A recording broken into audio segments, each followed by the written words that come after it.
everyone, Adrienne here, back with another Teaching Tuesday, and we are out on the course again. We are on hole number 12, and I just kind of wanted to demonstrate for this week club selection and landing zones in particular. This is a tricky shot because now we've got some water that we have to hit over. Okay, so what I would like to use from here is either a 54-degree wedge or a 56. So I need something with height to get it over, and I need a big enough swing to make sure I have enough power to get the ball over. So we have a couple different options here in terms of course management. You can either favor the right side of the green because there's more of it over there just because the pin is on the left-hand side, or you can be a bit more aggressive and go for the pin. But your landing zone, especially here, needs to be middle of green.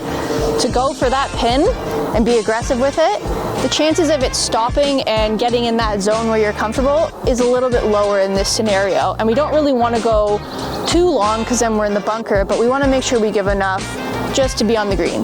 On this hole, anywhere on the green is safe and it's a great shot.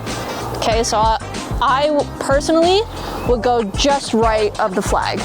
So if I hit a shot, go through my routine and everything, take a couple practice swings to get the feel of how big of a swing you actually need, and then just commit to it. I know the water's there, but just imagine it's not there.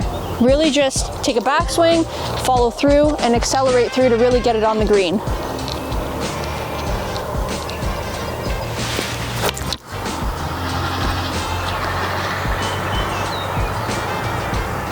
So I committed. It actually came out pretty good. So now I'll have an easier putt for par, birdie, whatever my score is.